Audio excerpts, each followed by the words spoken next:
This episode of The Dig is brought to you by our listeners who support us at patreon.com and by Haymarket Books, which has loads of great left-wing titles, perfect for Dig listeners like you. One that you might like is The Sinking Middle Class, A Political History of Debt, Misery, and the Drift to the Right by David Roediger.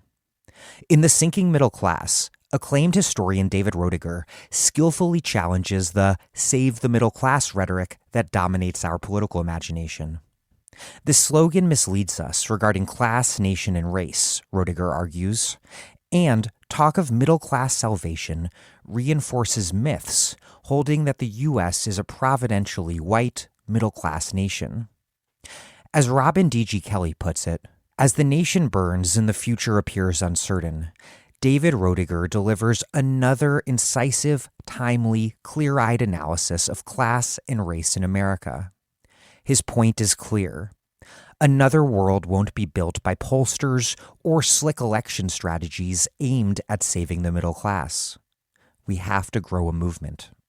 The Sinking Middle Class, A Political History of Debt, Misery, and the Drift to the Right by David Roediger.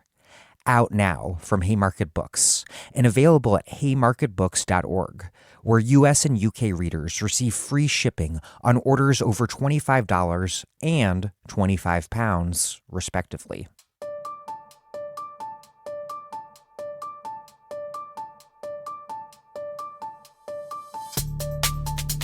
Welcome to The Dig, a podcast from Jacobin Magazine.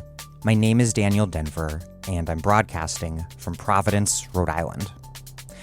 This is episode 2 of our 4-part series on the history of modern Iran with Eskandar Sadeghi-Boroujerdi and Golnar Nikpour. In our first episode, and you may want but do not have to listen to that first, we covered the constitutional revolution of 1906, the civil war that followed, and the liberal, clerical, and radical politics that flourished in the years leading up to 1921, when Reza Khan deposed the Qajar dynasty and, in 1925, became Reza Shah. We followed Reza Khan's program to modernize and Persianize Iran by building up a strong, centralized state. It was a politics that responded to widespread anxieties about a century plus of two major imperial powers, Britain and Russia, taking advantage of Persia's weakness to seize its territory and dominate its politics. This episode begins in 1941 with the two World War allies and longtime imperial powers in Iran, Britain and the Soviet Union, occupying the country to secure oil for the former and land supply routes for the latter.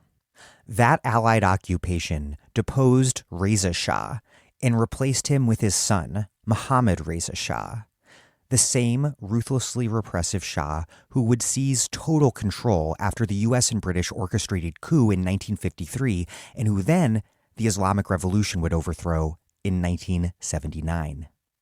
But actually, and somewhat ironically given the history that would follow, that allied occupation and the replacement of the Shah with his son created a moment of major political openness, including, notably, for communist politics. Tudeh, Iran's Communist Party, and the only true mass party that has ever existed in Iran, flourished throughout most of the 1940s. They built enough political power to enter government, and enough power in workplaces like the Anglo-Iranian Oil Company, to shut them down in mass strikes. Tudeh was in many ways radically novel, but it also didn't come out of nowhere. Its program of anti-imperialist nationalism, women's enfranchisement, and worker power drew from long-running left-wing currents dating back to the constitutionalist revolutionary movements of the first 2 decades of the 20th century, as well as labor and communist politics that contested for power but were repressed under Reza Shah. But the Soviet Union made things awkward for Tudeh by, 1, supporting autonomist movements in the provinces of Kurdistan and Azerbaijan. The latter province's movement in particular was very interesting and important in its own right, as we'll discuss in the interview. And then 2, calling for an oil concession of their own. Tudeh's support for giving oil to the Soviets at a moment when the nationalist left was demanding the nationalization of the British oil concession as well as their support for the regional breakaway movements, that all did not sit well with broad-based nationalist sentiment hostile to any force that would break up or weaken Iran. In 1949, an assassination attempt on the Shah was erroneously blamed on Tudeh, and he used it as a pretext to outlaw the party, the greatest threat to his rule, and also to generally act to curb the power of the elected government. Nonetheless, even as Tudeh was suppressed, nationalist forces demanding control of the Anglo-Iranian Oil Company surged forth, winning nationalization and bringing Mohammad Mosaddegh and his National Front coalition of parties to power. The British were apoplectic and quickly moved to shut off Iran's access to international oil markets and to strangle its economy, and to push the U.S. to join it in launching a coup. Tudeh wavered, denouncing Mosaddegh as a foil for American imperialism, thereby making the strategic error of reading the movement for oil nationalization and against British colonialism through the Manichaean lens of the Cold War, further undermining their base of support and popular legitimacy. This episode ends with the infamous 1953 coup against Mosaddegh carried out by the CIA and MI6, their British intelligence counterpart. If you know something about this period of Iranian history, this is likely it. For the British, the loss of the Anglo-Iranian Oil Company, the company that is today known as BP, was intolerable. For the Americans, it was the example that Iran set, amid the Cold War and on the eve of widespread decolonization, that had to be stopped. And so MI6 joined the CIA, which had just been established 6 years earlier, in carrying out the first of what would become many coups. The Iran coup was followed just the next year by its overthrow of the government of Jacobo Arbenz in Guatemala for daring to legalize the Communist Party and redistribute uncultivated land belonging to the United Fruit Company. Mossadegh's government would inspire many across what would soon be known as the Third World. It was also a signal moment for an ascendant U.S. empire that was surpassing the British as overlords of the capitalist world system. A power that would act decisively to ensure that casting off colonial rule would not equate to third world countries possessing any meaningful economic sovereignty within that world system. And it was, of course, a decisive moment for Iran, reinstalling Mohammad Reza Shah with absolute power. And that's where we'll pick up in episode 3, the next episode, with the brutal 2.5-decade rule of the Shah and the Islamic Revolution that overthrew him in 1979. Before we get started, this podcast is a listener-supported operation. Sure, we do get some money from lovely publishers like Verso and Haymarket, but we are overwhelmingly funded because listeners support us at patreon.com/thedig. Here's how it works. You go to patreon.com/thedig. Open up that website. You sign up and make an automatic monthly contribution of any amount at all. Because you all do that, I can do this for a living and pay everyone who helps put the show together.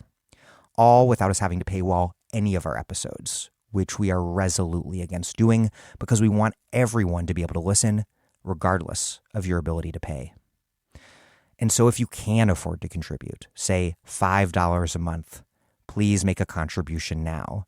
A contribution of any amount gets you our excellent weekly newsletter delivered to your email inbox. If you can afford $10 or more a month, well, that's just fantastic. And we will send you a book or books in the mail or a Dig tote bag or a Dig mug. Please take a moment and contribute what you can if you can afford to contribute at patreon.com/thedig. That's patreon.com/thedig. The link is right there in the show notes. Okay, here's part 2 of my interview with Eskandar Sadeghi-Boroujerdi in Golnar, Nikpour.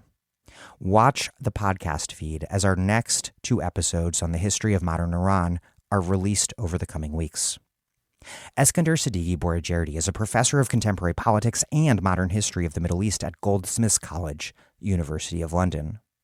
He is the author of Revolution and Its Discontents, Political Thought and Reform in Iran, associate editor of the journal Politics, and co-edits Radical Histories of the Middle East.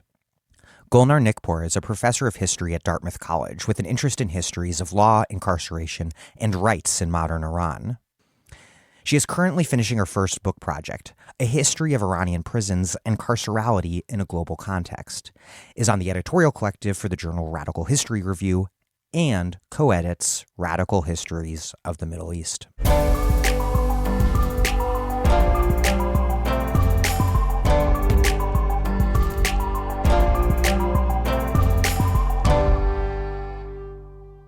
In 1941, amid World War II, the two Allied powers that were also the longtime imperial powers in Iran, Britain and the Soviet Union, occupied the country.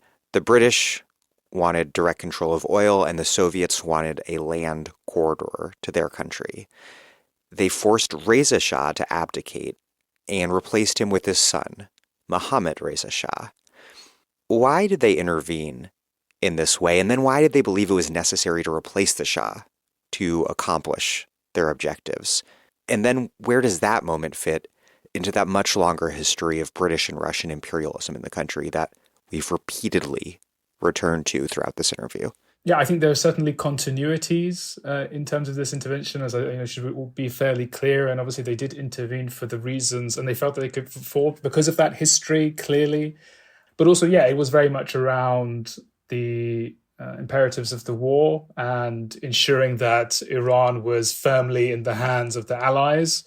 One of the accusations that was frequently made against Reza Shah, that he had German sympathies and that he was, in a sense, trying to use Germany as a balancer or a counterbalance to sort of the outsized or oversized power and influence of both the British, obviously, in the southwest of the country, the Anglo-Persian Oil Company and its sort of huge outsized influence, as well as, the huge neighbor, the Goliath to the north, the Soviet Union. They felt that they could do it. It was necessary to do it as far as they were concerned. And they justified it in terms of saying that, Reza Shah had German sympathies. He was told on multiple occasions to expel German advisors. The reality is that he was actually doing this. And I think the most recent research shows that he actually was complying. And what's interesting is that Rita Bullard, who was the British ambassador at the time, quickly switched positions from being very much on board with Reza Shah and having an almost deferential position to actually very vehemently pushing for his ouster. And it was basically concluded in Britain, but obviously in collaboration with the Soviets, that he had to go. And it really actually didn't matter what he did at that point.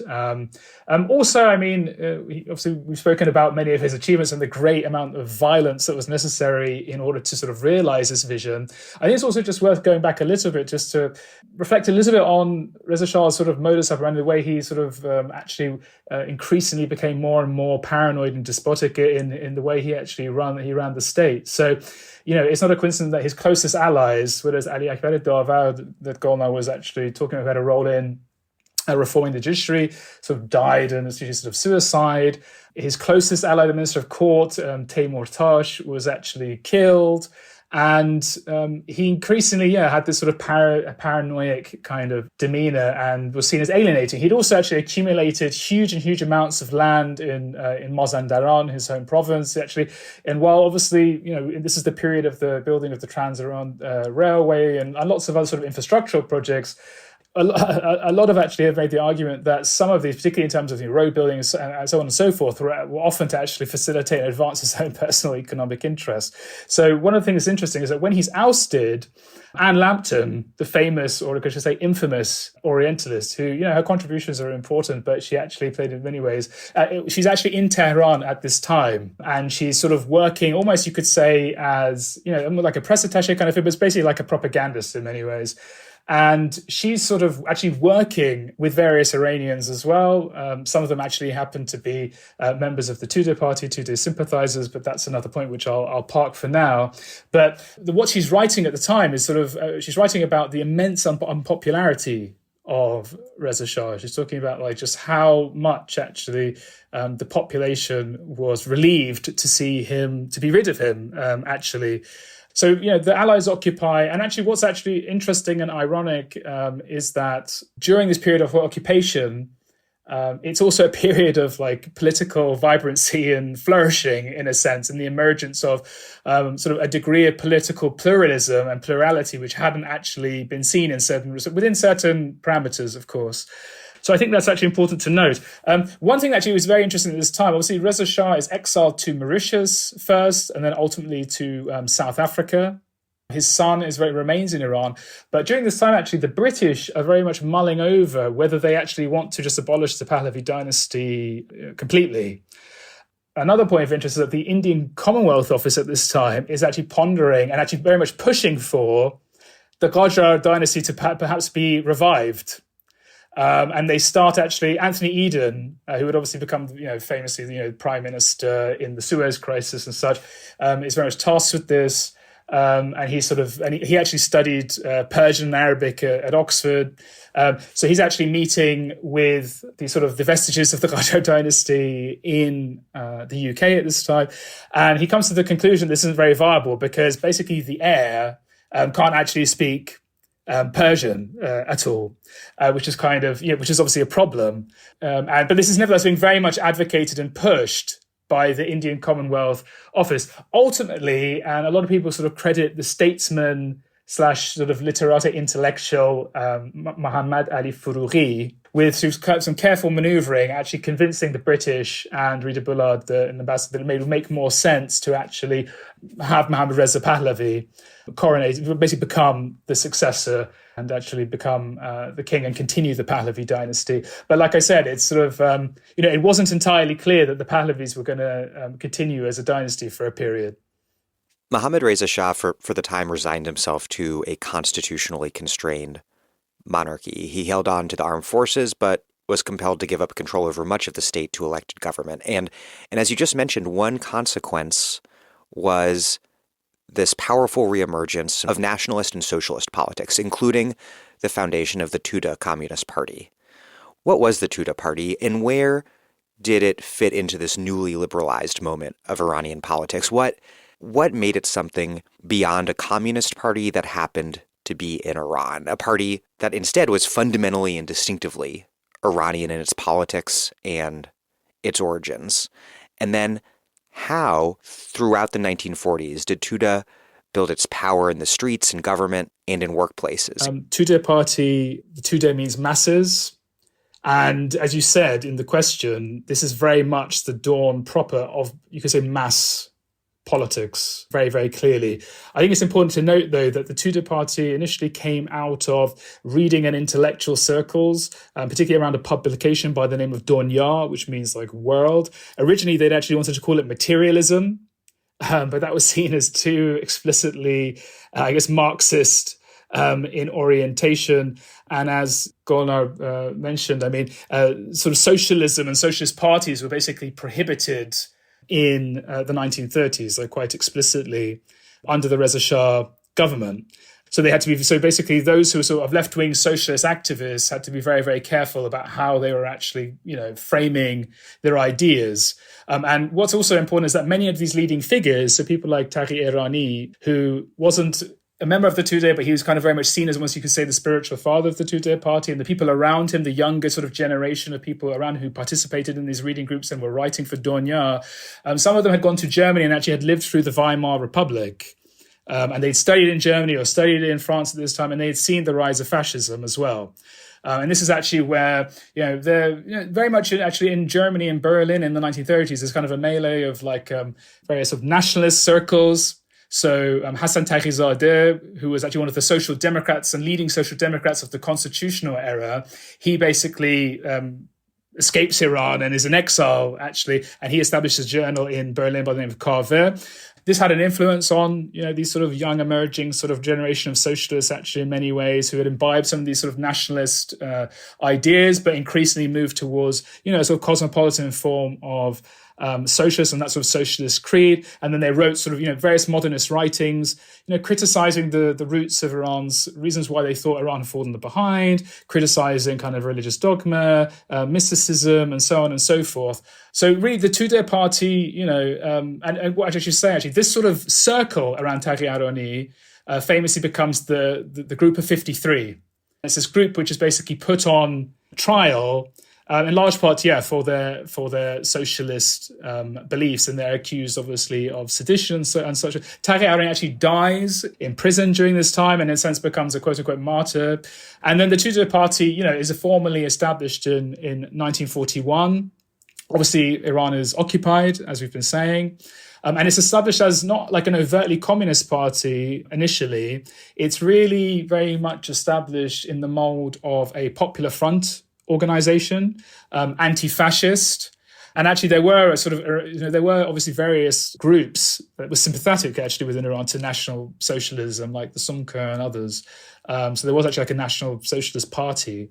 And there were various other elements, exiles who were basically in Berlin, who were very much kind of beaming in German propaganda actually into Iran, which was clearly very much in line with the National Socialist kind of agenda. So the Tudeh emerges as an explicitly kind of popular force, Popular Front force, anti-fascist, very much obviously tried. And the thing is, it has two parts, I think, which are very, very crucial to get. One leg is actually this sort of modernizing, egalitarian force, which draws basically every major intellectual of this period, every major intellectual, from Ibrahim Golestan, the filmmaker, to Jalal al-Ahmad, the novelist, to people like Khalil Maliki, who would then become sort of advocates of what they call the third force and very much kind of independent socialist. Pretty much every single major intellectual was drawn to the Tudeh because it was seen as both it was Iranian, but it had a universalist message, it had an egalitarian message, it had a modernist message. And that was extremely powerful, extremely captivating. So that was one leg of it.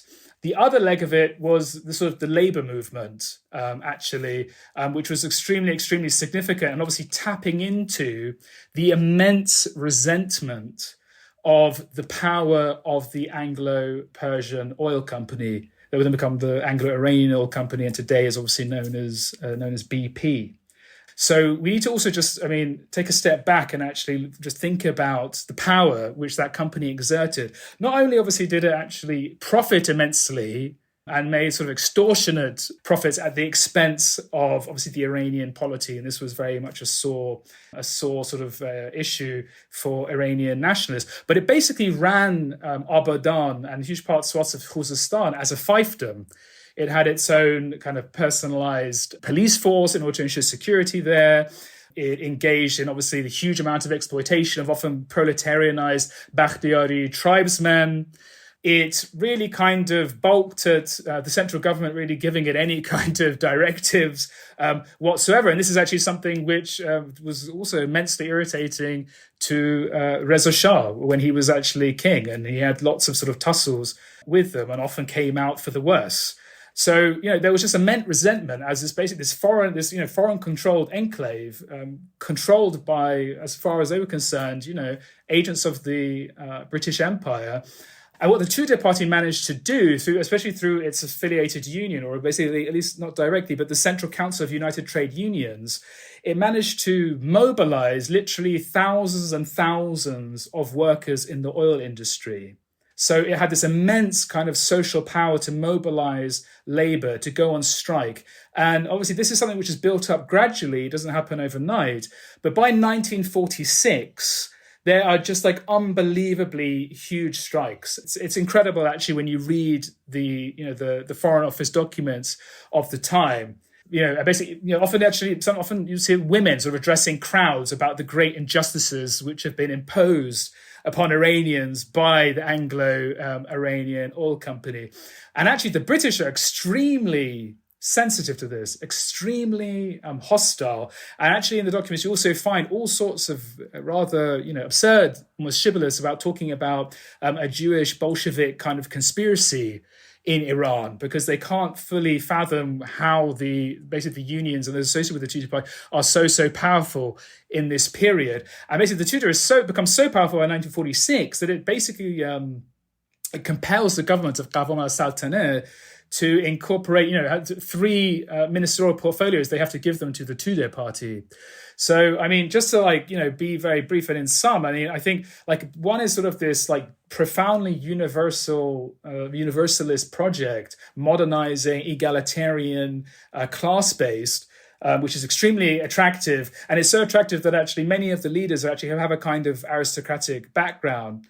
So Solomon Eskandari, actually one of the first sort of titular leader of the Tudeh, was called he was often referred to as sort of the Red Prince, and obviously came from an aristocratic background. But there were also people who were very much workers, active in places like Abadan. So it really kind of, to stitch together various different sort of layers of Iranian society who were attracted to this kind of project, which was extremely successful until, you could say, probably the late 40s, when it's finally outlawed after an unsuccessful assassination attempt on the Shah's life, which many actually don't necessarily think the Tudeh was involved. It was actually maybe an Islamist who was actually trying to assassinate him. And this was used as a pretext in order to basically prescribe the Tudeh party. Yeah, one thing I want to get to before we move on to the crackdown on Tudeh is in 1945, amid Tudeh building such incredible power and really like a historic block of, comprising these various classes that all come together behind their program and behind their party and behind their unions. In 1945, the Soviet Union announced their support for groups fighting for autonomy or secession in the provinces of Azerbaijan and Kurdistan. And this put Tudeh, as the Soviet Union's communist ally, in an awkward position, as did the Soviets demanding an oil concession, given the importance for Tudeh and for Iranian nationalists more generally of calling for the nationalization of the Anglo-Iranian Oil Company. How did the Soviet approach here impact Iranian politics, and Tudeh in particular? And then also, what was going on in Azerbaijan? So I think this period is very crucial, because it's also helps us understand why the Tudeh lost a lot of support subsequently as well. So there's two things which are quite pivotal. So on the one hand, there's this very infamous article by Ehsan Tabari, who becomes, the exemplary intellectual of the Tudeh party and is one of the sort of most, you could say, talented, eloquent thinkers. He famously writes an article sort of calling for, if Iran is going to give a concession to the British, then one should also consider giving a concession an oil concession in the Caspian to the Soviet Union. And this basically creates a huge amount of outcry, not only amongst its membership, but obviously, within broader Iranian society. That's one thing, I think, actually, which, you hear a lot of kind of intellectuals subsequently who were members of the Tudeh and then succeed from the Tudeh party, and many would actually succeed in 1948 because of these two events. So this one is sort of the Tudeh's position on the question of the Caspian and national independence as they see it, and sovereignty of Iran is one thing. And this is obviously linked to the question of the Democratic Party of Azerbaijan and its sort of declaration and desire and push for autonomy in 1946 under the leadership of Jafar Pishevari, who was a veteran communist, a member of the Iranian Communist Party, which predated the Tudeh party. So the Tudeh party are very much stuck, in a sense, as to what is the right position, and they publicly support Pishevari, but they also have reservations about maybe that position, and there's a lot of internal debate about it and ultimately how it transpires. But even the example and actually what was the policies carried out by the Democratic Party of Azerbaijan were extremely, I think, important and extremely actually progressive in many ways. And I think this actually also gets lost and is forgotten. So one is actually they pursued land reform in a significant way, which was, again, not really, it had been advocated previously by the Social Democrats, had been advocated by various other kind of elements in the constitutional revolution. It wasn't sort of a new kind of demand, but it was actually properly carried out by the Peshawari government. And unevenly successful. Women's enfranchisement, so actually the first time that women actually get the vote is not in the constitutional revolution, it's actually as a result of the policies of the Democratic Party of Azerbaijan. This is like super important. There's also obviously the question of labor laws. So again, 8-hour day, all these sorts of things, labor regulation, actually, again, is also coming into effect in this period. And obviously very important is the cultural, linguistic question that actually being taught and educated and be able to write and read in Azeri, which is obviously extremely, was very much transformative for many. And the legacy of that certainly remains subsequently. The memory of it certainly was, held up by many in Azerbaijan. So, but it did put the Tudeh party in this very difficult position. And there's lots of debates about what was ultimately at stake and who was ultimately responsible and what mistakes were made.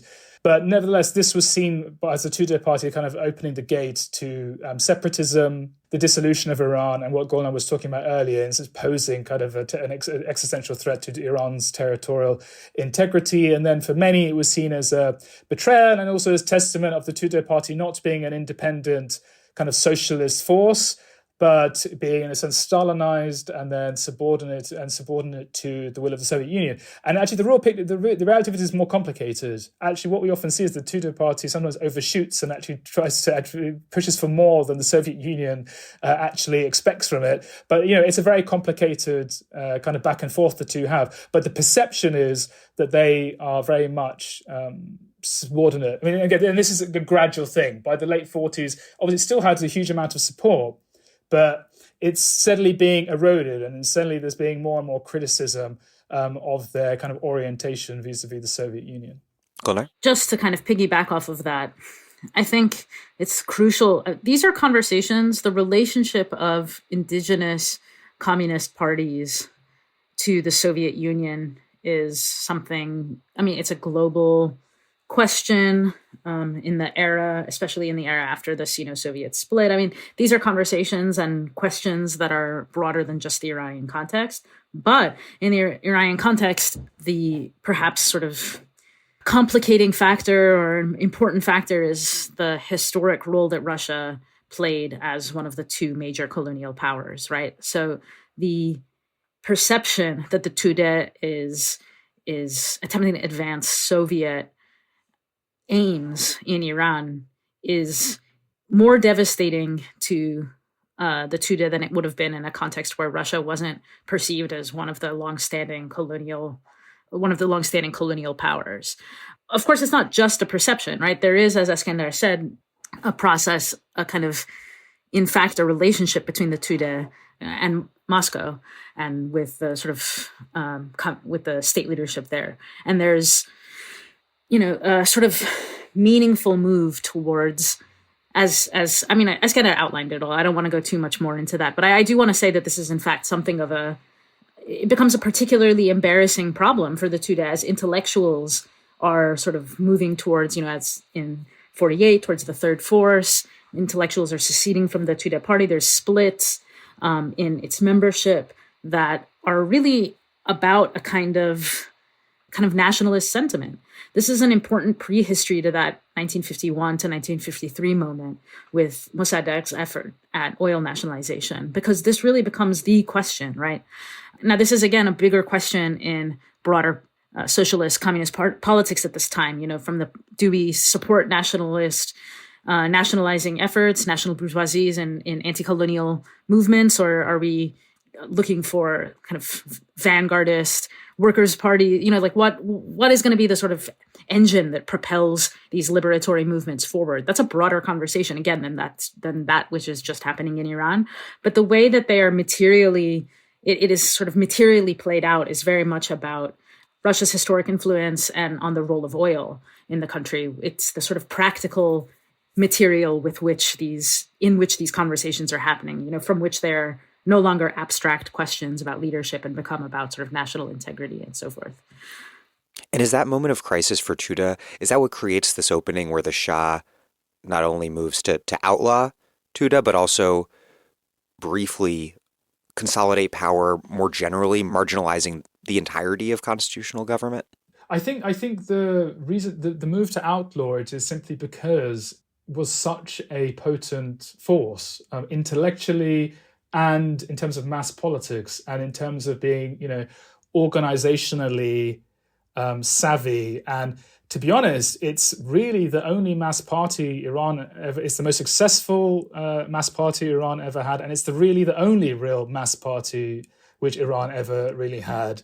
And that's why it really had to be crushed. I mean, there's no doubt. And there's a lot, and obviously, clearly, and subsequently, obviously, the Americans are very much on board with this. The British are very much on board with this. The Shah is very much excited about the project. And of course, the Shah is the person who's carrying it out because he sees who sees it as a major threat to him, because he's not interested in actually this sort of degree of popular mobilization and being very much directed with grounded in a clear socialist vision. I mean, that's antithetical to everything he obviously represents and what he thinks is his birthright.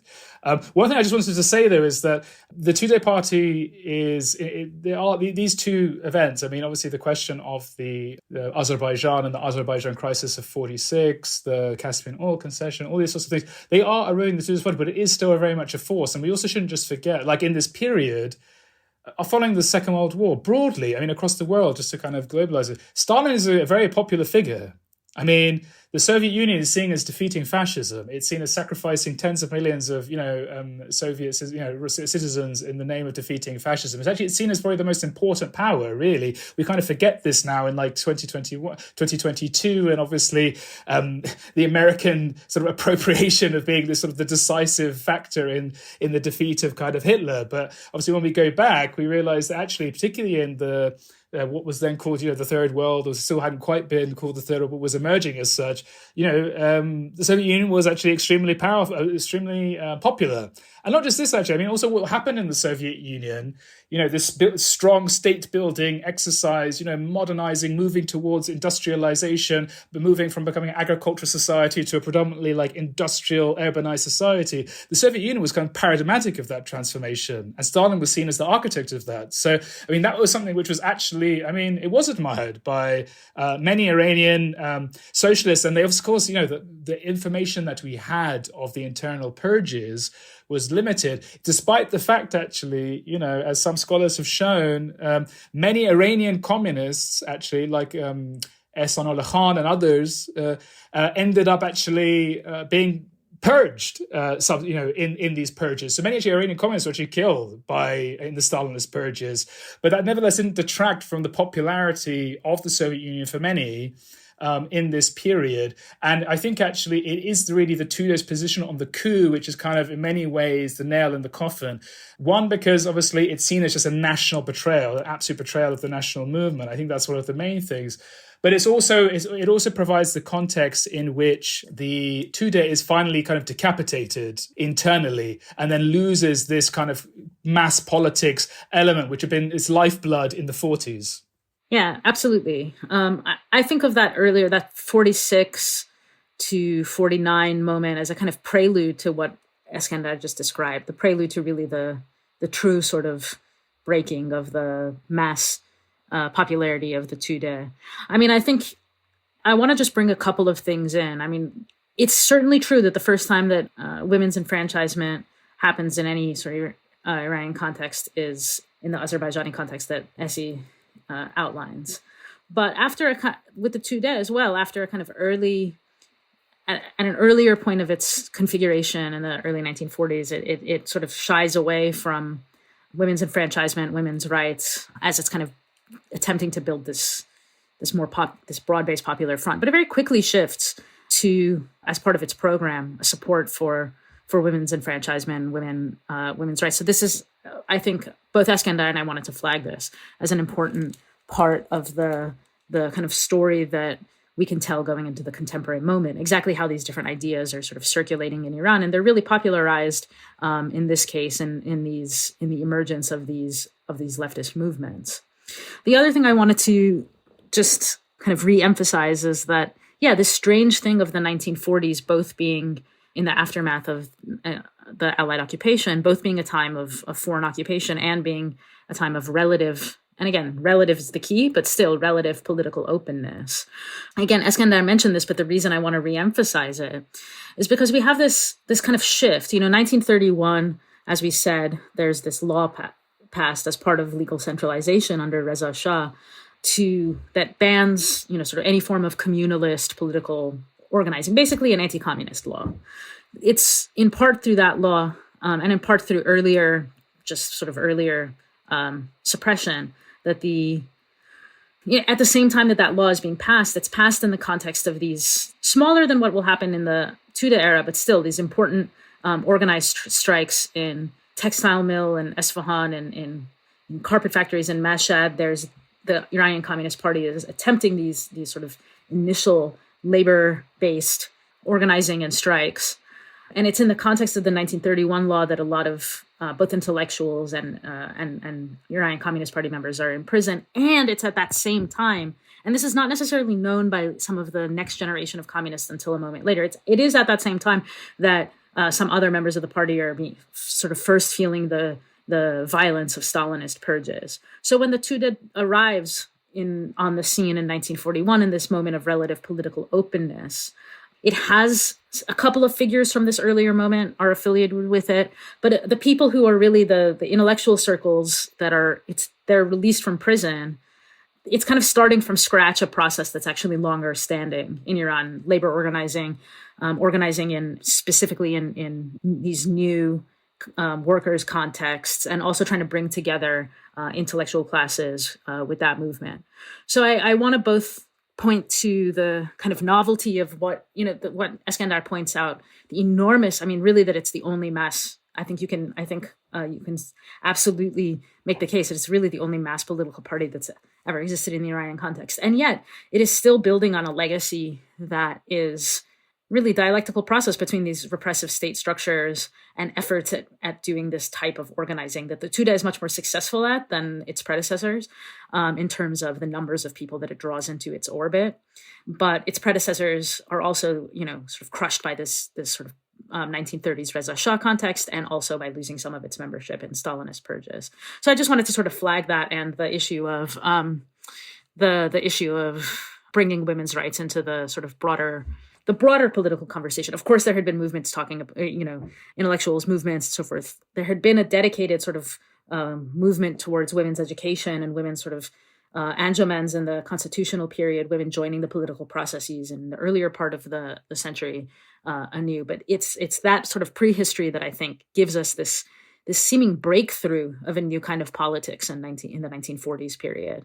I forgot to mention that they also had a peasant organization, that was so often it's said that they were explicitly an urban and just focused on the oil station, which is obviously that was where the main focus resided for obvious reasons. But they were also very much kind of trying to engage and politicize the peasantry in order to call for land reforms.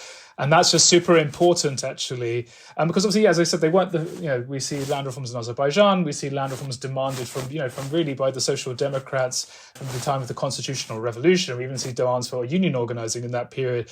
But the reason why it's important that the Tudeh, very much like you said, is part of this deeper tradition. They don't just emerge out of nowhere. They're pushing for these land reforms. So then when we understand, when we get to 63, when the Shah is basically, basically pushing forward his white revolution, which is obviously, antithetical to the red revolution, is really meant to preempt any danger of a red revolution. We need to understand that sort of, that the impetus for that is really coming from decades and decades of kind of struggle by socialists of various coloration, various hues, and pushing for that. And like the Tudeh explicitly had a peasant organization, which they were sort of trying to politicize the peasantry in that direction. So it kind of sets the ground, very much for later down the line in about, a decade and a half or so. Yeah, absolutely. Just very briefly, it's true that the Tudeh, it's essentially obliterated in the aftermath of the coup.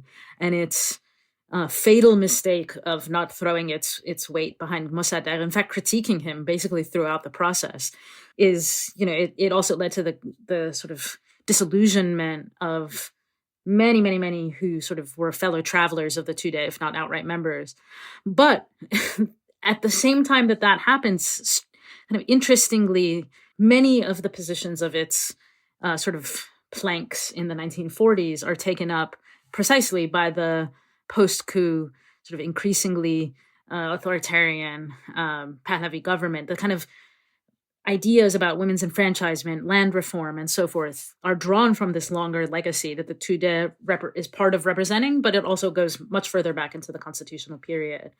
So at the same time that it's extremely important to understand why the Tudeh acts as it does in the Azerbaijan crisis, with the Caspian oil concession in the 1951 to 53 period, and all of its missteps. I mean, serious, maybe missteps is not even quite a strong enough term. I mean, there is really a sort of moment where its sort of reputation as having betrayed the national movement is one that is earned through its own decision making in some part. But at the same time, its legacy as bringing these ideas into basically the mainstream of Iranian sort of intellectual and political life is not crushed in the aftermath of the coup, and it's even sort of appropriated and absorbed in the Shah's White Revolution in a way that's extremely important and interesting.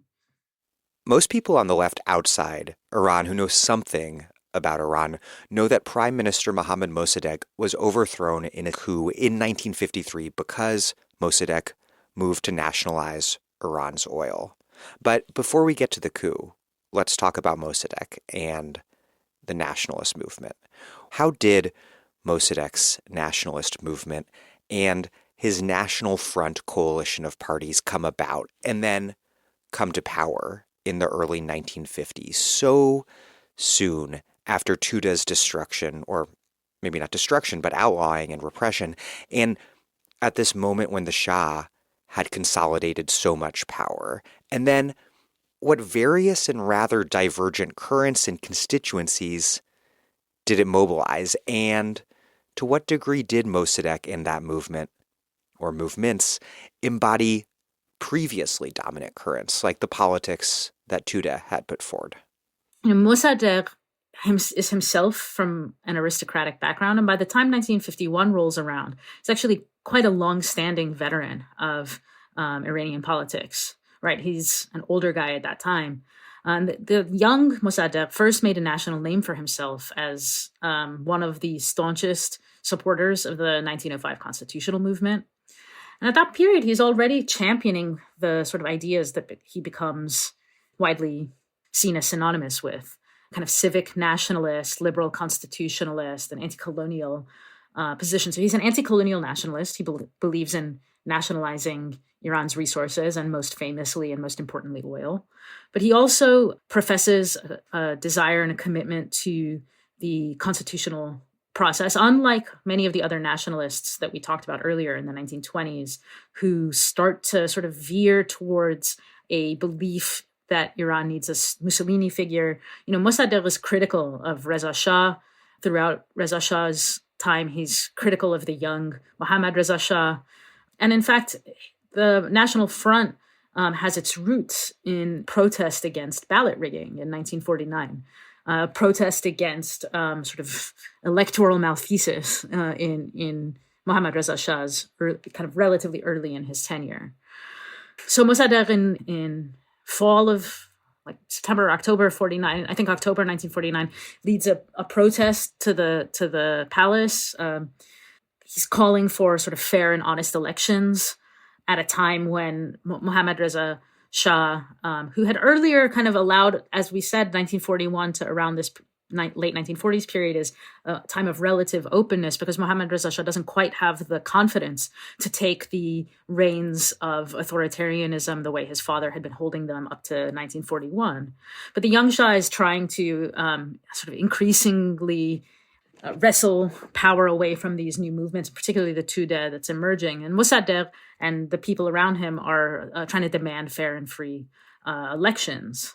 But the front itself, the National Front itself, the party that's sort of associated with Mosaddegh, synonymous with his movement, is itself not a mass-based party at this point, and it doesn't have the kind of, it's in fact not a party, it's an umbrella organization. It's an umbrella, it's a front. It's very much modeled on the idea of an umbrella front that can bring in different political forces, different political tendencies. And this is actually very much its in a way its strength and weakness, even into the second and third national fronts after the sort of breaking of the Mosaddegh movement by the coup. There's really big debates about how to think about the front as a front versus whether it's going to be behaving more like a traditional political party. But it's a broad kind of coalition. It has both, Mosaddegh himself is a kind of staunchly secularizing figure, but there are religious nationalists, modernists that are affiliated with the front who are extremely loyal to the figure of Mosaddegh. There's several parties that are part of the initial front. There's the Iran parties, there's the Toilers party, there's several kind of important small, but these are small parties in terms of their actual membership. It's not like the Tudeh itself. But I do want to emphasize also that although the Tudeh party, its leadership, has at best a vexed relationship to the Mosaddeghist project, if not a kind of outright hostile one, the rank and file, a broader sort of rank and file of the Tudeh and the broader kind of politicizing coalition of politicized progressive forces, whether religious or avowedly secularist, whether more Tudehi or liberal in their sort of worldview, and also just sort of ordinary folks on the ground who have kind of more eclectic, non-doctrinaire views than sometimes party leaders themselves do. Mosaddegh becomes just this extraordinary figure who is seen as uncorruptible, unlike so many other members of Iranian political establishment. Is seen as someone who's not going to sell out the resources of the country to anybody, is seen as somebody who stood up to the authoritarian tendencies of both Pahlavi kings, even though he is like kind of formally retires from politics, but then is still critical of the Shah. And once he takes the kind of more broadly nationalizing posture and claims the mantle of wanting to nationalize Iran's oil, there's just an enormous amount of emotional sort of connection to that project by a broad base of Iranians. So even though the National Front itself is not a mass party, Mosaddegh as a figure and the nationalizing project more broadly, the kind of anti-colonial nationalizing project specifically around oil wealth, is very sort of broadly speaking popular.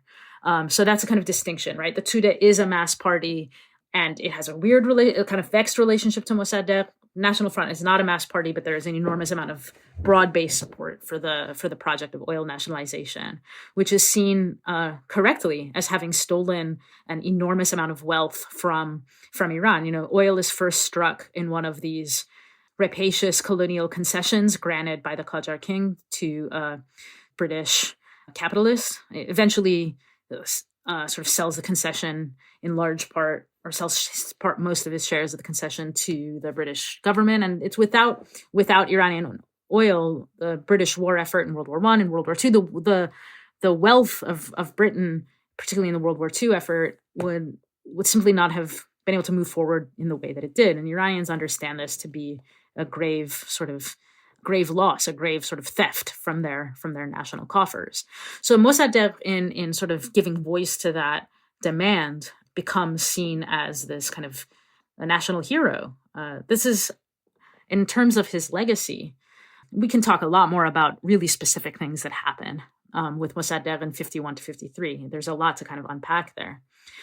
But he remains a national hero in ways that are, he's sort of taken up as a national hero by different constituencies. But really the reason that he's kind of given that he's such an important figure, you'll see busts of Mosaddegh at people's houses or images of Mosaddegh even at protests through the revolution through the post-revolutionary period. And it's because he is seen as being the kind of most trenchant anti-colonial and uncorruptible kind of anti-colonial nationalist of the 20th century. At the same time that this important Tudeh party leaders are talking about, well, maybe we should give concession to the Soviets at the same time that there's a concession to the British. Mosaddegh is absolutely not about this. There's this longer standing theory in Iranian politics of what was called positive equilibrium, wherein if you're giving a concession to either the British or the Russians, you're going to give an equal concession to the other side. And the theory develops among these kinds of essentially like collaborationist, in many cases, Qajar era politicians and early Pahlavi politicians, is that you're kind of maintaining independence by giving these mutual concessions, right? That even this Tudehi leader is thinking in those terms it gives Mosaddegh this kind of clears the floor for him to actually promote this idea of negative equilibrium, this idea that you're going to grant neither concessions to the British nor the Russians, that the Russians don't deserve an oil concession in the north, and in fact, all of Iran's oil should be nationalized, and that the Anglo-British Oil Company, the company that eventually that is now BP, that it gets put into Iranian hands. And it should be noted that this really vibes with some of the frustrations that Iranians who are working in the oil industry feel, because they're not allowed to be in positions of any kind of leadership in the company.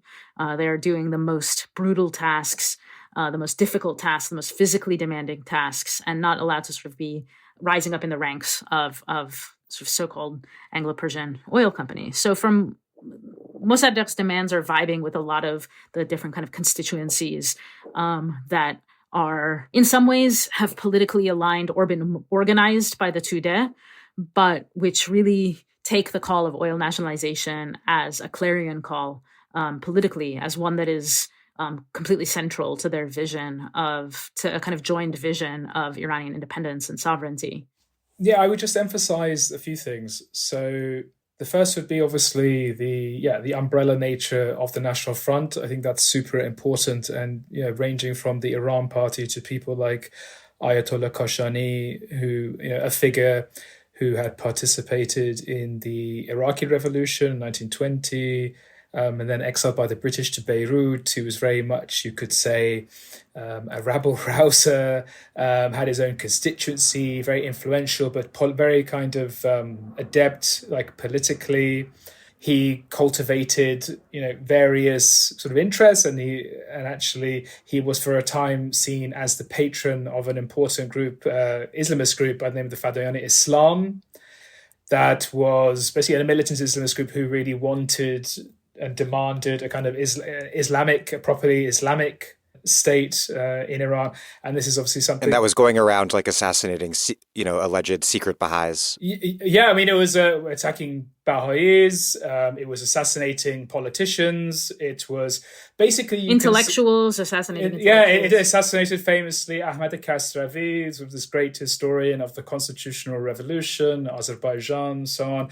And obviously he'd written very, very kind of, let's just say, uncompromising polemics against Shia Islam, but also Baha'ism, Sufism, and he basically had a very kind of unique vision of his own. He kind of was very dismissive of the whole of the Persian poetic canon.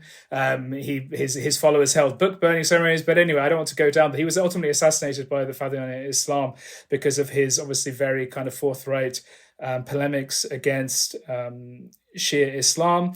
But, Kashani wasn't of their ilk, I would say. I say he actually thought that they were actually very much useful. And actually it's during the nationalization period that they actually, in a sense, have a rather strained relationship. But Ayatollah Kashani is very significant because obviously when he and individuals like Hossein Makki and Mozaffar Baqai and others ultimately part ways with Mosaddegh, and we can maybe discuss the reasons why that's the case, that obviously frays this kind of coalition of various forces. But, it was an extremely powerful coalition, this galvanizing idea of, oil nationalization, controlling, in a sense, one's destiny, having control over our own resources.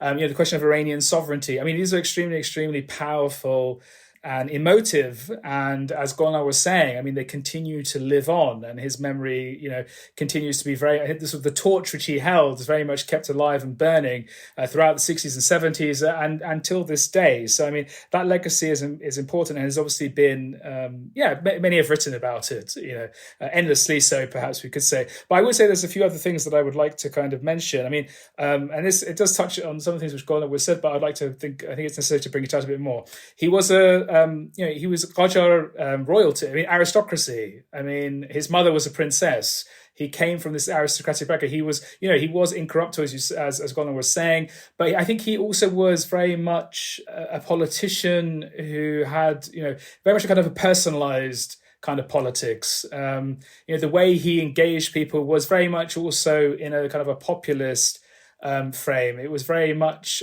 emotive rhetoric, connecting with the people very broadly. He also did, obviously, he famously went and pursued a PhD in Switzerland and wrote about law, and that was his training. And of course, he was committed to that legacy. But I do think that one of the reasons why he kind of proved incapable of building a proper political organization, as it were. He didn't really show much interest in it, is because of that, because he is kind of this sort of older style sort of politician, which was obviously, and as sort of Golnar was saying, I mean, the fact that it was an umbrella organization managed to sort of pull together a broad range of different political and social forces around this single issue of the oil nationalization. That was super important. But I mean, it also was a weakness in terms of the lack of, perhaps you could say, the resilience in some ways. And obviously there were huge, massive challenges that he was confronting, and he was constantly basically having to put out multiple fires on different fronts. But the fact that I do think this was probably, with the benefit of hindsight, of course,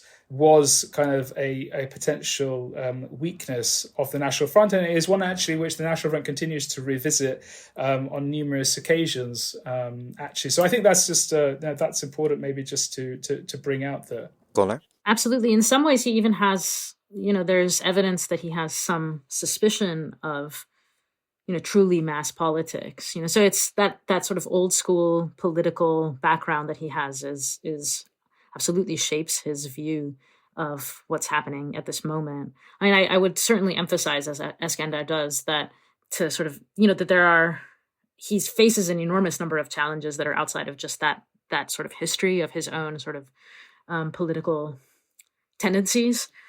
But certainly it's one worth flagging. Just say one more thing. I just wanted to say one more individual that I actually forgot that I would really like to highlight. I mean, was the Iranian Toilers Party, and then actually it's in the course of the national movement between 51 and 53, there's a split in the Toilers Party. It's basically an alliance an uncomfortable alliance, I would say, between Mosaddegh Baghai, who was a French-trained philosopher, politician, demagogue, who had some very kind of dubious political leanings, and there's a lot of speculation of really what was his relationship to the British and all these sorts of things, and whether he was responsible through his newspaper Shahid of propagating lots of black propaganda when he turned against Mosaddegh. But the other person in this equation is someone by the name of Khalil Maliki, who actually is a very important figure who broke with the Tudeh party in 1948 over what he saw as its subservience to the Soviet Union. And it's actually, Maliki is a very, very important kind of figure, both for actually and he was actually also German trained. He was in Germany in the 1930s, studied there.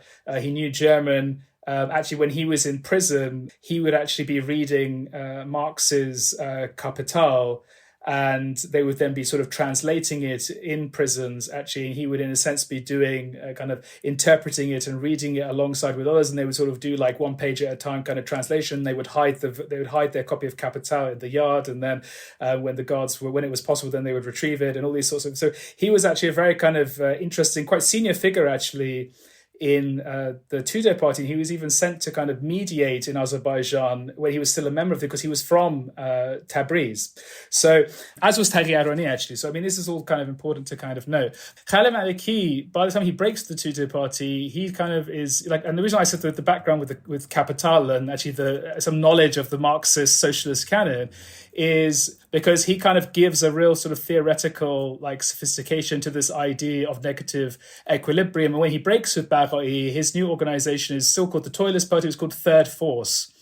And the idea, obviously, I mean, the idea is very much this idea of the third world, and it precedes Bandung of like 1955, where Nehru, Sukarno, and Nasser are coming together to kind of sort of lay down this path for actually the non-alignment. Non-alignment comes later, but actually the third world, in a sense, coming together and rejecting this kind of compulsion to be part of either the American or the Soviet bloc. In very early on, actually before that, Maliki is thinking through of like what it would mean, what needs to happen for Iran to kind of play this role alongside other countries such as India and Nehru's India.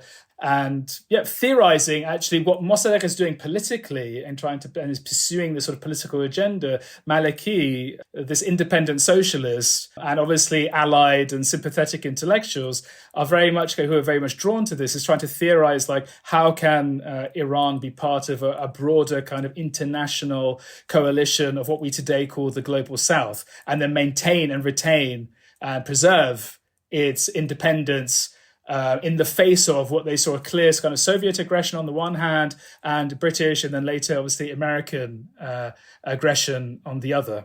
Yeah, I think if Maliki was more widely known among non-Iranians, he would be championed as one of the sort of important figures of this, and early figures of, as Eskandar says, becomes a kind of third worldist ethos. And he's extremely important in this moment, in a way that even gets short shrift in the Iranian historiography, I think, because he doesn't have the kind of political power of a figure like Mosaddegh, or the Tudeh party is so much bigger than the post-split groups that Maliki founds. I want to flag something. I want to kind of mention something, because there tends to be this kind of understanding of the post-coup period as a time when the repressive apparatus of the Pahlavi government, with both enormous financial and sort of material manpower help from the CIA, sort of dramatically expands. But I want to note that this is something, the idea of the sort of military intelligence and broader intelligence force being sort of specifically concerning itself with anti-communism is much longer standing in 20th century Iran.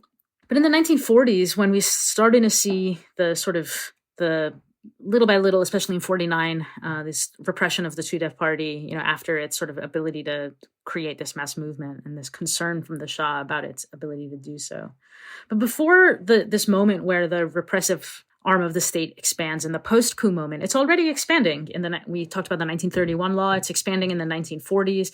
And in the 1920s, there is something founded in the Iranian military called Rokn Dovom, or the Second Bureau, based on the French intelligence force of the same name, that is starting to really cultivate strong anti-communist credentials of its own. There's all of this sort of archival stories about intelligence officers trying to familiarize themselves with communist writing, with the head of this person kind of put in charge of anti-Tudeh activities at an earlier point in the 40s, walking into Tudeh headquarters. Tudeh is an open party at this point. It's not underground. And just asking for, being like, hey, I'm interested in reading Taghi Arani's work, Issues of Dunya, and just sort of being handed the things that he's looking for openly. So at the same time that the Tudeh is organizing at an open level, there's also this kind of new anti-communist effort in the part of the expanding military. So again, one of the things I really like to emphasize is that starting in the earliest part of the Reza Shah period, we see every decade a further expansion and a further expansion and a further expansion of the surveillance and policing arms of the state.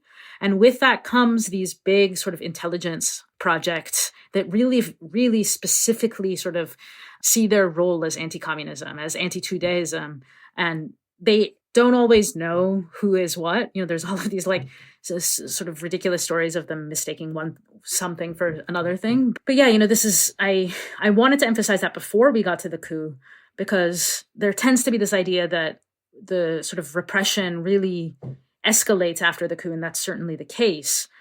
But I think you could also make the case that the coup represents a kind of opportunity once to kind of complete something that the Shah is wanting to do and is starting to do in the 1940s in terms of broad-based surveillance. And again, he's already getting help, particularly from the British at this point, in terms of how to sort of carry out these broadly speaking, anti-socialist, anti-communist activities. This is Sarah Jaffe, and you are listening to The Dig with Daniel Denvir, my favorite podcast for thoughtful discussions on the U.S. left and beyond, and you can support it on patreon.com.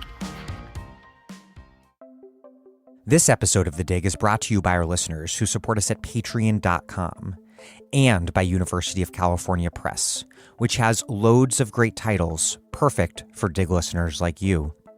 One that you might like is Red Hot City: Housing, Race, and Exclusion in 21st Century Atlanta by Daniel Immergluck. Red Hot City is an incisive examination of how growth at all costs planning and policy have exacerbated inequality and racial division in Atlanta. Exploring the city's past and future, Red Hot City tracks the racial and economic shifts and the politics that produced them. Red Hot City by Daniel Immergluck, out now from University of California Press. Learn more at ucpress.edu.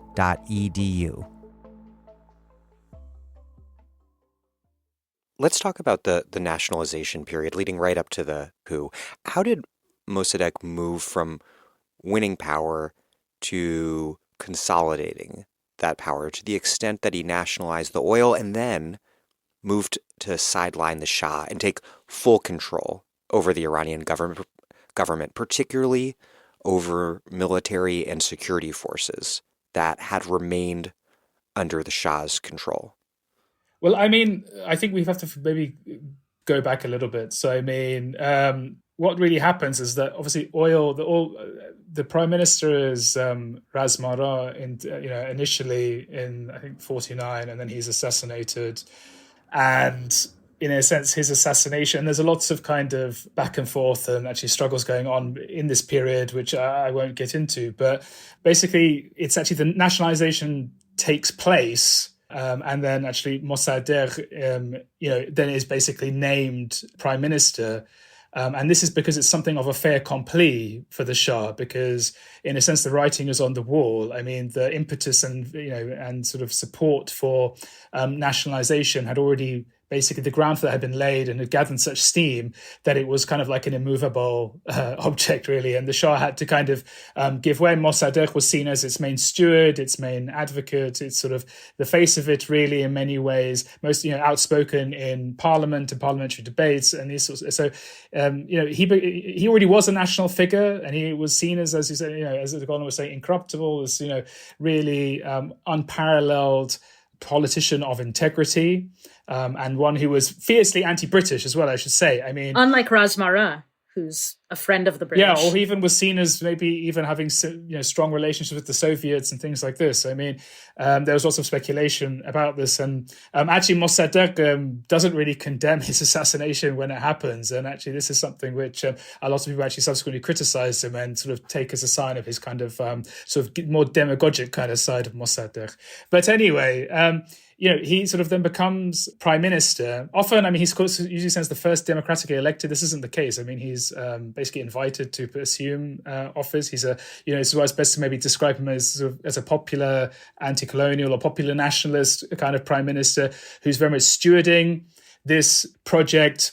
And I mean, the reality of it is that the British immediately move to try and destroy these gains. I mean, the nationalization. And, Mosaddegh does try all sorts of ways of reaching what you would call like a sort of, you could say, a reasonable accommodation with the British. It's not like these are simply just appropriated and they tell the British, get lost. It's actually, he sends a trusted figure who becomes very significant in the revolution, Mehdi Bazargan, an engineer by training, to go and oversee this process in Abadan.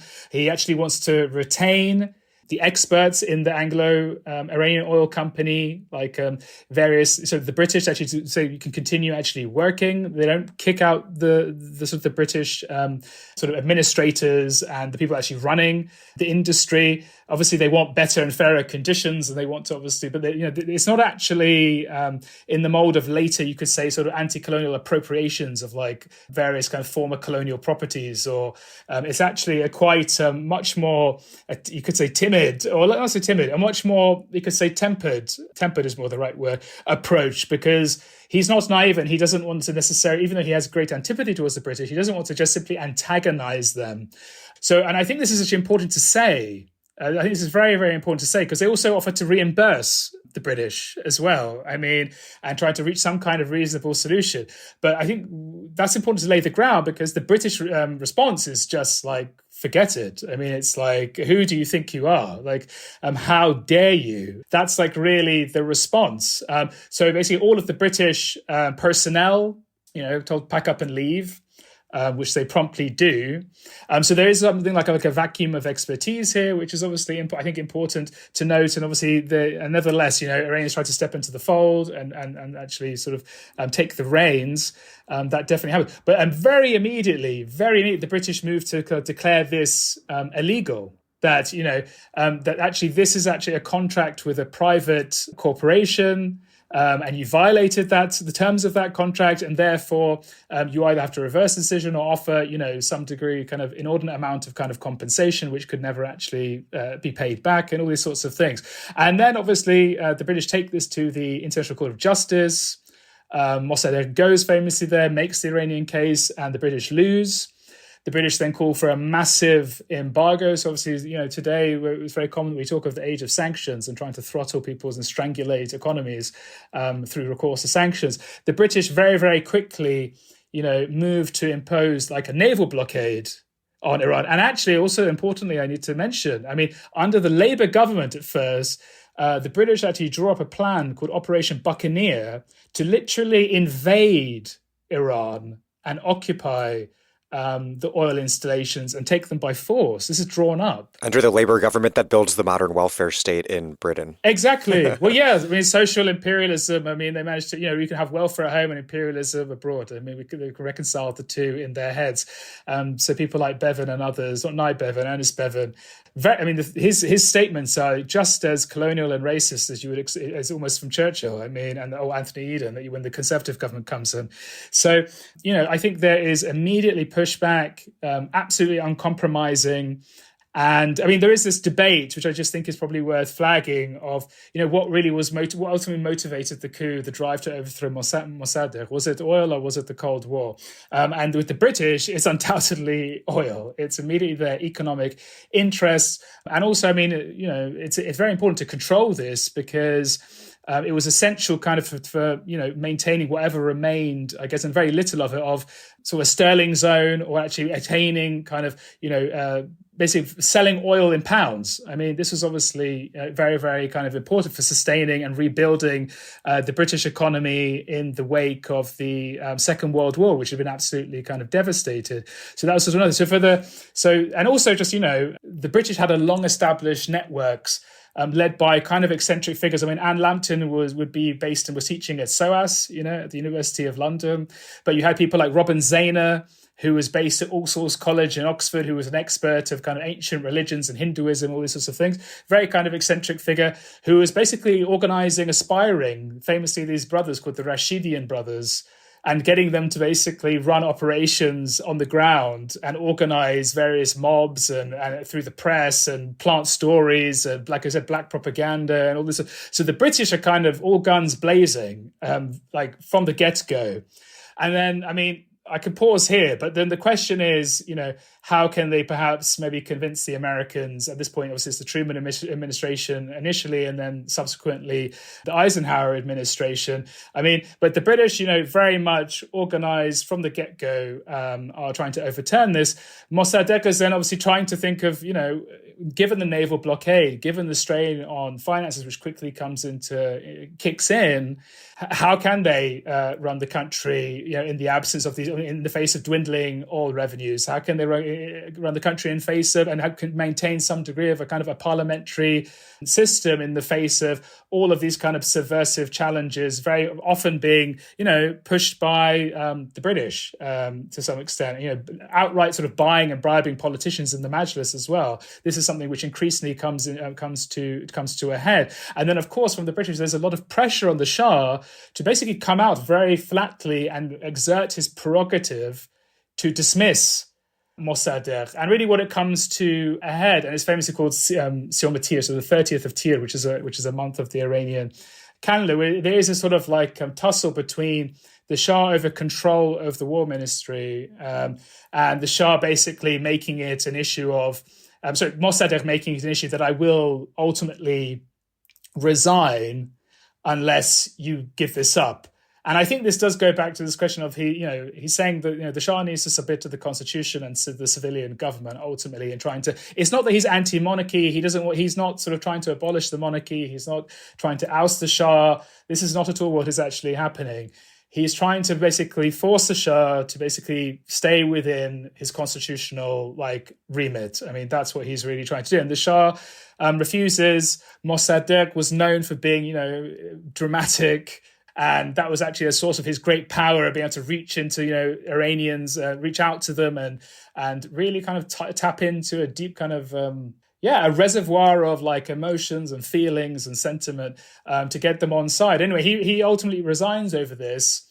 And people actually, and Qavam al-Saltaneh, this kind of veteran figure who had played a very important role actually in the 1946 Azerbaijan crisis, he's sort of reeled out, sort of very kind of elderly at this point, to kind of exert discipline and sort of make sure that I don't want to say make sure the British agenda is imposed, but basically return things to the status quo ante. I mean, that's really what the role he was supposed to play.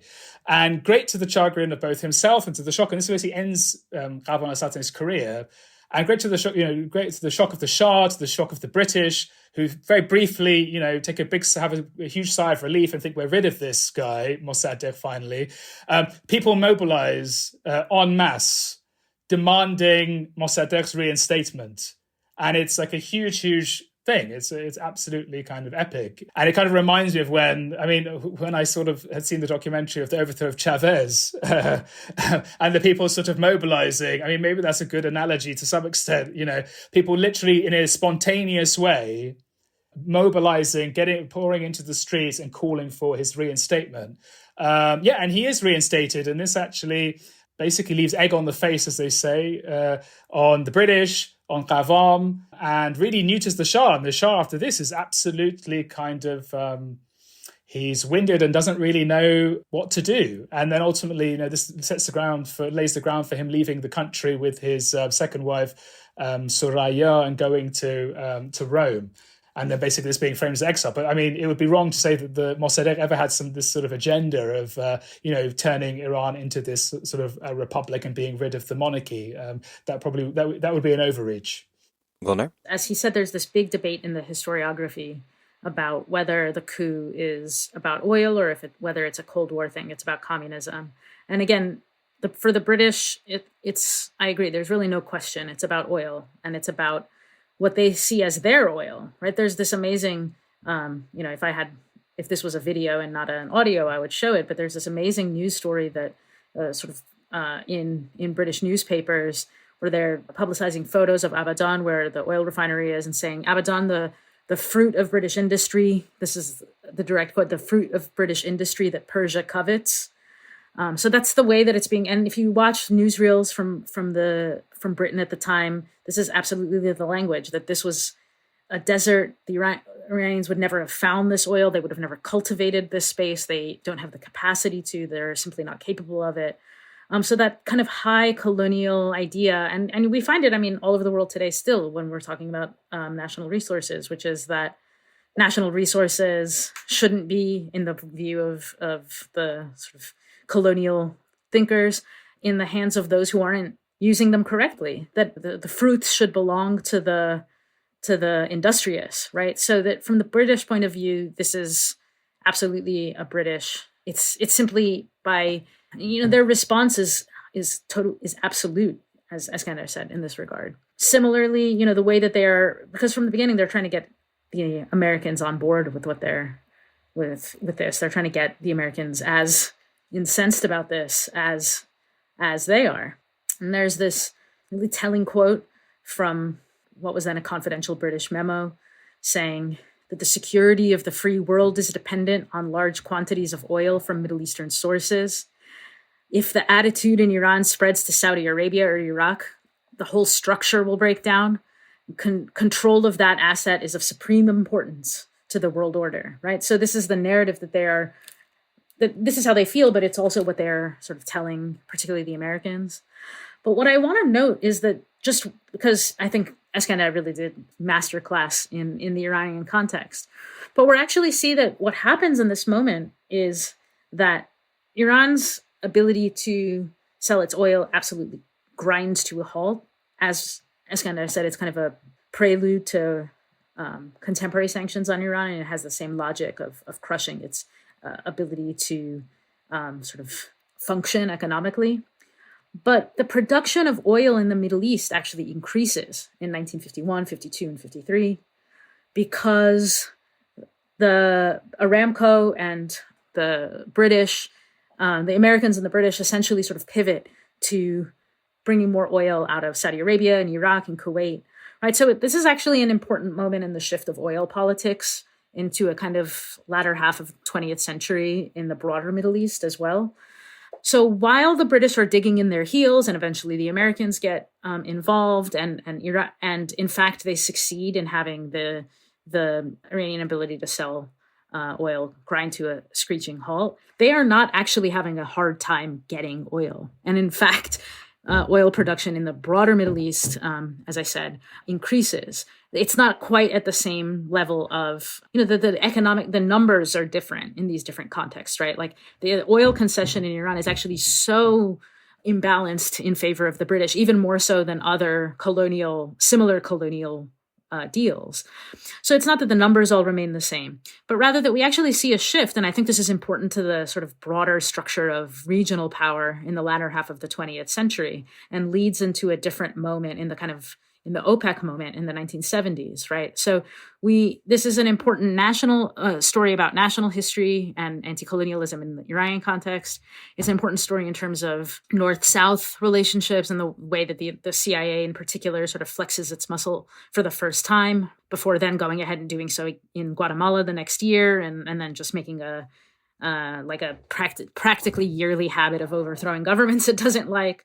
But it also shifts oil politics in a broader way, in a way that I think is actually relatively under-discussed, right? The fact that oil production increases rather than decreases in the greater Middle East in the 2-3 year period of the oil crisis and Mossaddegh's government before the coup is, I think, both not understood as much as it should be, and really crucial to sort of the way that the political configuration shifts in the post-coup era to a moment where it becomes the Americans rather than the British as the major power in the region. And part of this has to do with their relationship to oil production in Saudi Arabia and the sort of elevation of Saudi Arabia as a regional power as well. So I just wanted to kind of talk about that to bring it into a slightly different kind of political economy than the one that you get just from the super, super important Iranian context. Just one minor point just on this, which I think Christopher Dietrich has spoken about in his book. Mosaddegh and the Mosaddegh moment is super important insofar as it kind of popularizes this notion of sovereign rights. It seems kind of commonsensical and self-evident today that the people of a country should control their natural resources, and that those should be at the disposal of the citizens of their country to use to advance development and obviously the well-being and public good of the people of that nation. But that, of course, was not at all self-evident in this period, and still it's something which is contested in all matters. You have Elon Musk saying, we'll coup exactly. whoever we want to get those Bolivian lithium resources. So. Yeah. So this whole notion of just sovereign rights, I think Mosaddegh wasn't alone in this, but it really is in this period where this just spreads, across the what we call the global South today, and increasingly is something which is thought to be, is fought for and is asserted and is said, we're not going to compromise this, and the day of the colonial overlords just using and draining our resources at will is done. So Mosaddegh is super I think a key watershed figure here for sure. Yeah, it's so interesting because as Eskandar said, he's not a figure like these new figures. He's not Abdel Nasser. He's actually a kind of old school Iranian political figure in many, many ways. But then he inaugurates, or at least he is such a big part of inaugurating and making really publicly evident the appeal of this kind of nationalization in a broader kind of anti-colonial politics, right? And Abdel Nasser name-checks Mosaddegh and the oil nationalization process in 1956 when the Egyptians and under Nasser attempt to nationalize the Suez. This is absolutely one of his influences in that regard. So I think Mosaddegh both stands out as someone who's a little bit different than the anti-colonialists that are the anti-colonial nationalist figures who are most associated with the Bandung moment. But at the same time, it's so clearly part of that moment and an influence. Bandung happens just a couple years later, and it's so clearly an influence. And on the other side, the reason I brought up the sort of oil production and Saudi Arabia and this kind of new geopolitical configuration within American power is that it's also a reconfiguration. If there's a reconfiguration of solidarities across, these South-South connections, Afro-Asian conferences, eventually the Tricontinental, there's also a kind of reconfiguration of reactionary forces and the elevation of new sort of regional powers, right? And in the sort of latter half of the 20th century, when we go into the sort of era of American neocolonialism, imperialism, however you want to talk about it.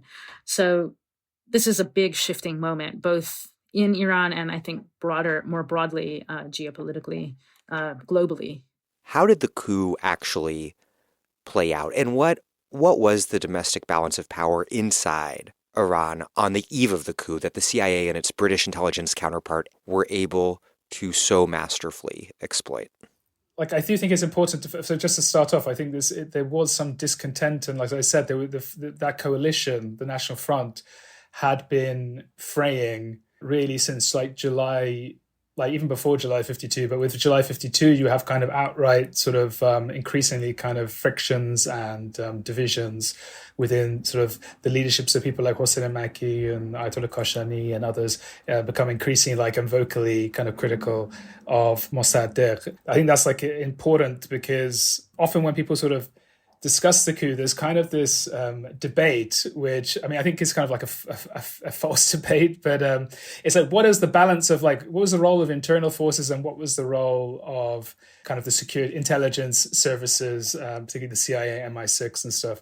But I think it's also just important to realize that the Shah himself was quite indecisive, and I think that is really crucial. He was actually he couldn't stand Mosaddegh, but he was a timorous fellow, and so he realized the depth of feeling. He realized the kind of the passions which Mosaddegh could kind of engender and bring out. And he was very wary about openly coming out against that. And at the same time, we have the British very much trying to urge him and saying, you need to come out, against Mosaddegh. And obviously, this is very much something which was tried in July 52, has failed. Then the Shah is very much kind of, feels defeated, flees. And then what's actually interesting is that the intelligence services basically reach out to his twin sister, Ashraf, who is generally seen as the much stronger, more decisive personality. They reach out to her, the French Riviera. She was also very a notorious gambler. You should never call her before noon because she had been up to all hours gambling away. But anyway, so very much there's this push, and it's all sort of documented actually in this famous kind of Wilbur report, which is kind of the write-up by this former CIA officer of the coup later, reaching out to her to say, you need to kind of push Mohammad Reza, your brother, to basically support a coup against Mosaddegh. And ultimately, and the Shah constantly kind of needs sort of reassurance and coddling and being told that this is going to be okay. And that his monarchy will be restored and that he'll be protected. And so on and so forth. He needs a lot of hand-holding. Yeah, he does. He does. And it really actually comes super through and really comes through in the kind of primary sources when you're reading them. So, they need to very much get him on board. And he actually doesn't need to do all that much. He basically needs to, in essence, sign a farman, basically like a decree saying that he's willing to dismiss Mosaddegh. That's a key kind of important thing. And part of the context for this is because, a lot of people sort of criticize Mosaddegh for this decision. He basically suspends the parliament because, in his estimation, there's so much, in a sense, subversion going on and trying to undermine his kind of his premiership at every single turn. He kind of makes this decision to try and, to suspend parliament. And then after doing this, very much this call comes to sort of issue this decree for his dismissal. And, there's a lot of planning going into who are going to be, in a sense, the key actors in this coup. I mean, internally, who is going to be mainly collaborating? So as I said, on the one hand, there's this intelligence network, very pro-British Anglophile intelligence network of the Rashidian brothers. That's one thing. But the most important aspect of it, I think, is actually the army, of course, as you would expect. So this is why, this is very much obviously in the classic genre of a neo-colonial coup, insofar as they're not directly kind of actually overthrowing the colonial powers aren't actually, imperial powers aren't directly overthrowing, but they're very much reliant on cultivating, pushing, supporting in logistically all manner of ways military officers, first and foremost amongst them Fazlullah Zahedi, who then becomes the premier in the aftermath of the coup, supporting him and ensuring that this can actually be carried out on the morning of the coup. So the military is absolutely essential here in being mobilized. There is this sort of attack on Mossaddegh's home. He escapes temporarily, and then initially the coup isn't successful, and it's actually, many think it is lost. And as famously Kermit Roosevelt plays this very kind of, and he sort of outlines his role in his famous book, kind of Counter Coup, and often it's sort of saying that he's kind of he's blowing his own horn a lot and maybe exaggerating his importance or whatnot. But I don't think there's any doubt that he very much was resolute and showed resolve and actually and actually not conceding the fact that the coup hadn't initially been a complete success and continuing to actually push forward with it. And obviously, Mossadegh is ultimately arrested, arraigned, but also there's like a coalition of actually social forces at this time that are supporting kind of this push by first and foremost by the military, and very much have a very kind of, you could say, insidious role in both actually murdering a well-known police chief who was sympathetic to Mosaddegh, Afshatus, as well as actually a huge kind of propaganda campaign against his government, which was absolutely which was very, very kind of important. As well as, these various politicians, so Mozaffar Baghai, who is often accused of actually maybe having a role in this assassination of this police chief, who was sympathetic to Muslim, which just happens earlier on, as well as actually Ayatollah Kashani in mobilizing maybe more religiously inclined elements, you could say lumpen elements very much from the bazaar, but also figures such as Shaban Bimoch, Shaban the Brainless, you could say thuggish kind of tough character who was mobilizing very much on the streets. And court clerics such as, Ayatollah Behbahani, who also were very much on the side of the Pahlavis and were very much adamant in trying to support the overthrow of Mosaddegh. So there were obviously internal forces that were disgruntled by Mosaddegh, but I think my response to people who sort of, particularly revisionist historians who try to basically exaggerate the role of internal forces is that the coup simply could just never no coup is ever carried out without the collaboration of internal elements. That's just never happens, almost never happens, I could say. But the fact of the matter is that the coup could just never have taken place without this huge amount of logistical, financial support, throughout the whole period. Obviously, and also the huge amount of pressure outside, just eroding and trying to undercut the Mossadegh government at every single turn. So you have this huge external pressure from the outside. You have this sort of fraying coalition on the inside. And obviously they're literally planning how this needs to go, like step by step by step by step, and basically trying to find individuals and elements to work alongside and actually carry this through and basically execute it through to completion. And just one last point. Obviously, when it actually is pulled off and when the sort of the Zahedi government then comes into power, there's immediately from the Americans a financial package in order to stabilize the economy. So, it's not simply like, there was sort of this, and actually what is actually another thing important to note is that, the Shah basically denied, obviously, when he was restored to his throne, he denied that a coup ever took place. They used to call it actually a Qiyam Mardami, like a popular uprising, because the people were, they had missed and desperate to restore their beloved Shah. And this was like a complete denialism, actually, about this for decades, really. And it's only in the 2000s when basically the Wilbur report it comes out finally that we have really irrefutable evidence of just the degree to which this was orchestrated by MI6 and CIA. Golnar? Yeah, even until the current day, there's still revisionist historians who are trying to, essentially royalist or maybe crypto-royalist in the sense that they're not coming out and saying that there's no royal government for them to be affiliated with. But there's still revisionist efforts to paint the internal dynamics of Iran as much, much more important. I mean, at this point, it's impossible. It's impossible to say that the CIA and MI6 were not involved. But from very early stages, there's, the historiography of the coup is replete with examples of supposedly independent scholars, or at least nominally independent scholars, sort of taking the Shah party line that, that there's minimal involvement by the CIA and MI6. And really, this is more or less a kind of internal dynamics that brings the Shah, or that sort of deposes Mosaddegh, that this is, that people that they just missed Mohammad Reza Pahlavi too much and that they wanted him back on the throne. But, as Eskandar says, the CIA, we know that the CIA and British intelligence began in late 1952 to formally plan the coup.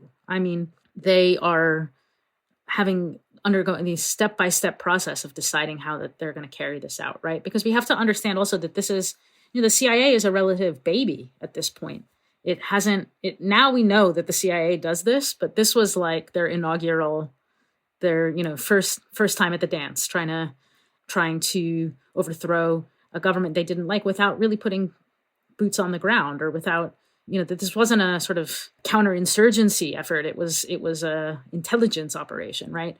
So the British from an earlier period have a fairly comprehensive network, who's who of military personnel, of bazaar merchants. The US, the CIA already has hundreds of advisors embedded in the military, in the collaborators placed in the bazaar, placed in these important figures. And so there's already this network that and again, remember I had mentioned that on the intelligence side and on the security side, there was already sort of British efforts to inoculate what they thought of as inoculating Iran against the potential communist incursion through training and sort of working directly with these individuals, including there are efforts to sort of influence the cultural terrain, like placing gentle anti-communist or anti-national nationalizing articles into different newspapers and so forth. So there's this kind of effort to, even before the coup is being organized, to sort of influence the course of political thinking in the country, let alone political action. So by the time late 52 rolls around and they're planning this specific intelligence operation, what eventually on the American side is called Operation Ajax, there's already this sort of longer standing kind of infiltration into important institutions and also into the cultural milieu of British and then also later American like forms of thinking. Historiographical fact is that since the Wilbur report in the early 2000s, in 2000, we've really had a great deal of further sort of declassification of information going up to the late 2010s, some of the most recent information. And so we're constantly revising who we understand to have been working with the CIA in particular, or who we understand who have worked more closely with the Americans and the British than we earlier understood, or exactly what the conversations were between the important figures and Mosaddegh. We're constantly revising these things. But on some level, the basic parameters of the coup were well understood very, very early on. I mean, virtually immediately. And so these debates about how we understand this event are in a moment before there was really irrefutable evidence. There were, how you viewed the event internally in Iran was split along essentially political lines, right? So if you were a royalist, you would sort of minimize American or British involvement. But again, I think it's important to understand that there was a widespread understanding among the Iranian polity that a coup sort of orchestrated primarily by the Americans had happened. It wasn't a secret to Iranians, even though at the same time, the CIA is basically ghostwriting articles in the New York Times about how, that are just totally fiction. They're like fictitious accounts of the story of what happened that they are sort of promoting in the American and the Euro-American public sphere. But in the Iranian public sphere, there's widespread understanding and awareness of the coup. And it's part of the analysis of the next generations of Iranian political activists, both nationalists and leftists, student movement. I mean, the coup becomes this touchstone. There's no debate about its veracity or about who's behind it among these Iranian movements. And I think that that's something that we'll see in the next half of our conversation, is that just as much as, I think that the listeners of The Dig largely know about the coup, but it's not like the most well-known thing in American or British politics. But from the beginning, it's something that is known across the board in Iranian politics and comes to really, really shape the tenor of the second half of the 20th century. So there's a lot there to think about, and there's a huge amount which we've actually not been able to address and have missed out. But there's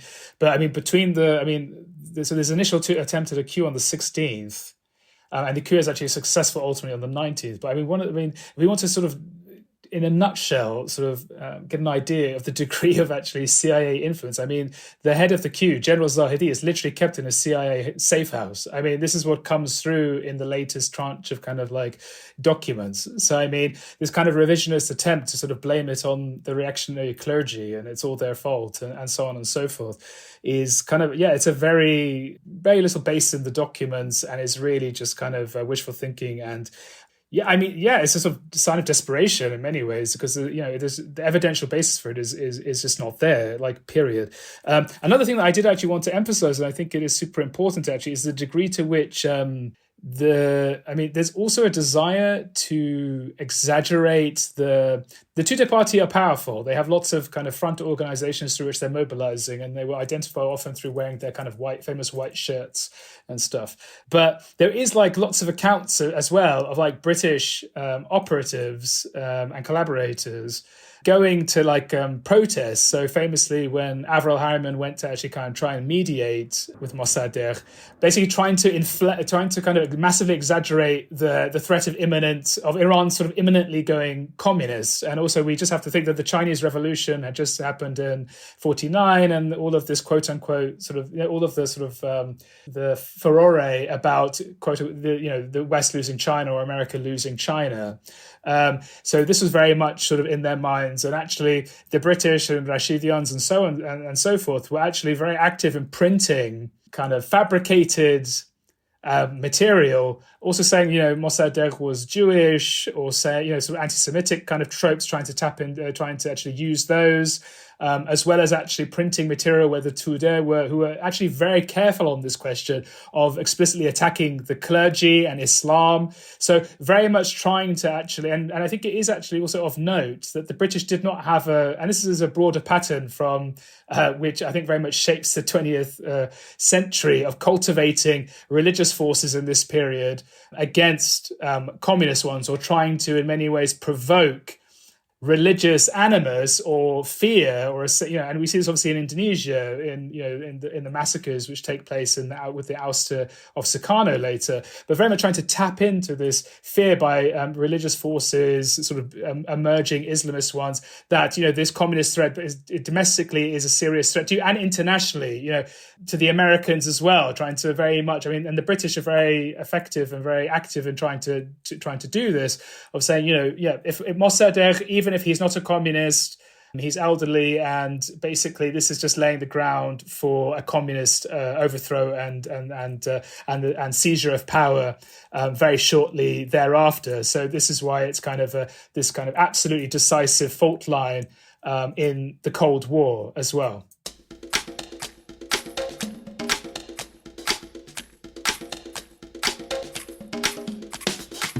That was part 2 of my interview with Eskandar Sadeghi-Boroujerdi and Golnar Nikpour. Stay tuned, as our next 2 episodes on the history of modern Iran are released over the coming weeks. Eskandar Sadeghi-Boroujerdi is a professor of contemporary politics and modern history of the Middle East at Goldsmiths College, University of London, and the author of Revolution and Its Discontents: Political Thought and Reform in Iran. Golnar Nikpour is a professor of history at Dartmouth College with an interest in histories of law, incarceration, and rights in modern Iran, and is currently finishing her first book project, A History of Iranian Prisons and Carcerality in a Global Context. Thank you for listening to The Dig from Jacobin Magazine. As Marx once said, after noting that anyone who knows anything of history knows that great social changes are impossible without the feminine ferment. While other podcasts have only interpreted the world in various ways, our point is to change it. We're posting new episodes every week. The Dig was produced by Alex Lewis and recorded at WBRU in Providence. Music by Jeffrey Brodsky. Our communications coordinators are Tamuz Frankel and Sylvia Atwood. Our senior advisors are Thea Rio-Francos and Ben Mabey. A really big thanks to Nushin Samimi and Sarah Hassani for helping put this series together, and to Eskandar and Golnar too. Getting this prepared was a truly collaborative operation. Check out our vast archives at thedigradio.com. Follow us on Twitter at thedigradio, and please find us wherever you get podcasts and subscribe. If it's on iTunes, please also rate and review us. Those reviews help introduce us to new listeners. But what really and truly does that is you telling other people to check out the pod. Please make propaganda for us. And do find us at patreon.com/thedig and make a monthly contribution to keep this operation up and running strong. Even a few bucks a month is huge.